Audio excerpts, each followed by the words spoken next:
হযরত শাহজালাল আন্তর্জাতিক বিমানবন্দর বাংলাদেশের মানুষের কাছে এটি অত্যন্ত পরিচিত নাম।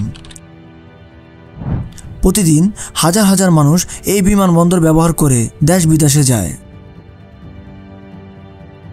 কিন্তু কখনো কি ভেবে দেখেছেন এই বিমানবন্দরের নাম শাহজালাল কেন রাখা হলো? এই নামের পিছনে কি কোনো বিশেষ কারণ আছে? এটি কি কেবল একটি নাম মাত্র, নাকি এর সঙ্গে জড়িয়ে আছে কোনো ঐতিহাসিক ঘটনা? শাহজালাল আসলে কে ছিলেন, আর কেনই তার নামেই বাংলাদেশের সবচেয়ে ব্যস্ততম বিমানবন্দরের নামকরণ করা হলো? চলুন জানার চেষ্টা করি এই রহস্যের আসল ইতিহাস। তার আগে যারা এখনও আমার চ্যানেলটিকে সাবস্ক্রাইব করেননি তারা সাবস্ক্রাইব করুন এবং বেল আইকনটি বাজিয়ে দিন, যাতে নতুন ভিডিও আপলোড করার সাথে সাথে আপনাদের কাছে পৌঁছে যায়।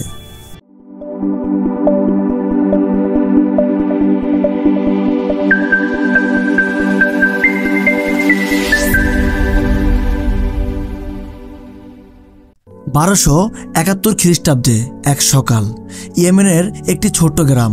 আকাশে ভোরের আলো ফুটেছে। একটি সাধারণ মুসলিম পরিবারে জন্ম নিল এক শিশু, যার নাম রাখা হলো শাহজালাল। জন্মের পর থেকে তার মধ্যে এক বিশেষ আভা ও মেধা দেখা যায়। তার পরিবার ছিল অত্যন্ত ধর্মপ্রাণ ও আধ্যাত্মিকতার প্রতি গভীর অনুরাগী। ছোটবেলা থেকেই তিনি কোরআন অধ্যয়ন শুরু করেন এবং সুফিয়াবাদের প্রতি এক গভীর আকর্ষণ অনুভব করেন। এখন অনেকে হয়তো ভাবতে পারেন সুফিয়াবাদ কি? সুফিয়াবাদ হলো ইসলামের আধ্যাত্মিক ধারা, যেখানে আত্মশুদ্ধি, আল্লাহর প্রেম ও মানব সেবাই গুরুত্বপূর্ণ। এটি ধ্যান, জিকির ও সংযমের মাধ্যমে আল্লাহর নৈকট্য লাভের শিক্ষা দেয়। তার চাচা ছিলেন একজন প্রখ্যাত সুফি সাধক। তিনি শাহজালালকে আধ্যাত্মিক শিক্ষা দেন এবং তাকে শিক্ষার জন্য বিভিন্ন স্থানে পাঠান। একদিন চাচা বলেন, শাহজালাল, তোমার মধ্যে আধ্যাত্মিক শক্তি রয়েছে, তা সারা পৃথিবীতে ছড়িয়ে দেওয়া উচিত। এই কথাগুলো তাকে গভীরভাবে নাড়া দেয়। তিনি উপলব্ধি করেন, আমার জীবন কেবল নিজের জন্য নয়, বরং মানুষের কল্যাণের জন্য। এরপর তিনি এক মহৎ সংকল্প গ্রহণ করেন। ইয়েমেন ছেড়ে ভারতীয় উপমহাদেশে ইসলামের বার্তা পৌঁছে দিবেন। এই মহৎ যাত্রায় তার সঙ্গে সঙ্গী ছিলেন আরও 360 জন আউলিয়া, যারা একই লক্ষ্য নিয়ে বেরিয়ে পড়লেন। সাহারা মরুভূমি, পর্বতমালা এবং বিপজ্জনক নদী পেরিয়ে অবশেষে তারা পৌঁছান বাংলার সিলেটে। কিন্তু সিলেটে পৌঁছানোর পর তাদের কী ধরনের চ্যালেঞ্জের মুখে পড়তে হলো সেটা জানতে হলে এই অংশটুকু খুব মনোযোগ সহকারে দেখতে হবে, তা না হলে আপনি কিছুই বুঝবেন না। সিলেট বাংলাদেশের এক ঐতিহাসিক শহর, যা আজও হযরত শাহজালাল রহমাতুল্লাহ আলাইহি স্মৃতি বহন করে। সাহারা মরুভূমি, পর্বতমালা এবং বিপজ্জনক নদী পাড়ি দিয়ে শাহজালাল রহমাতুল্লাহ আলাইহি এবং তার সঙ্গী 360 জন আউলিয়া অবশেষে সিলেটে পৌঁছান। তবে সিলেটে এসে তারা খুঁজে পান একটি চ্যালেঞ্জপূর্ণ পরিবেশ।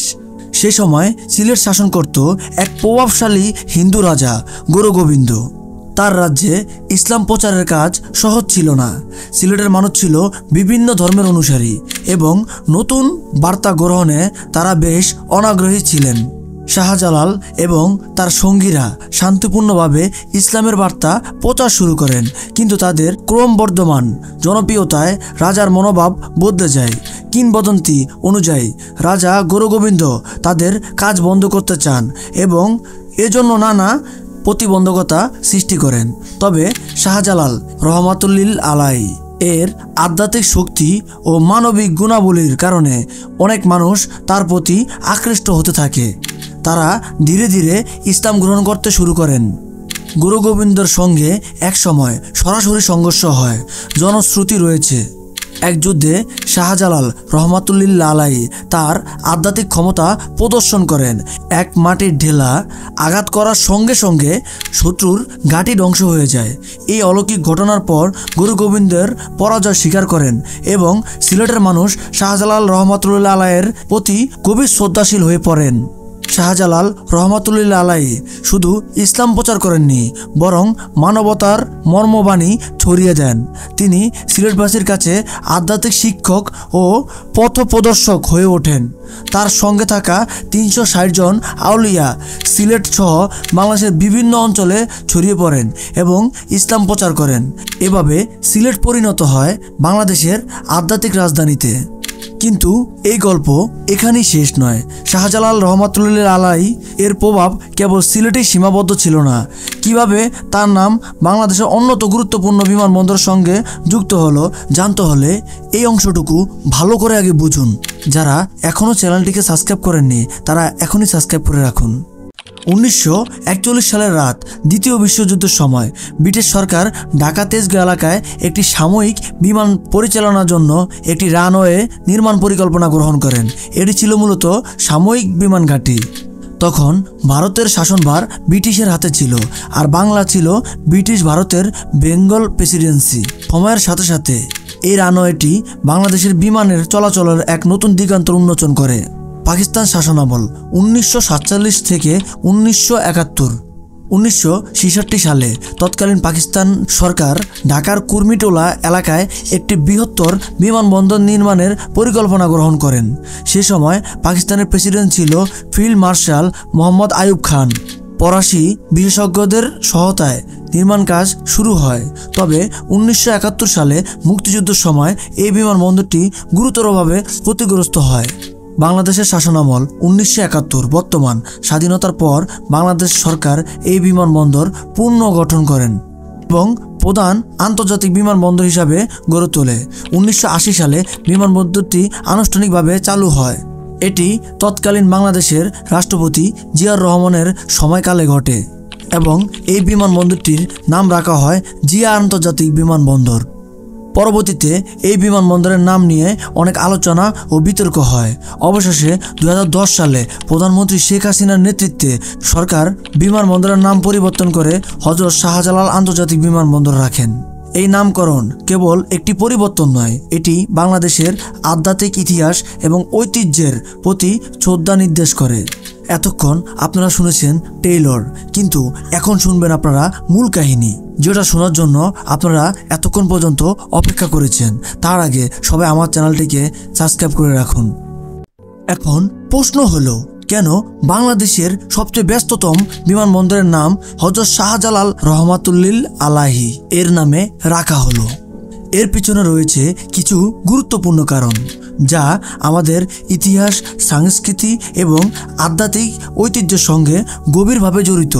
1.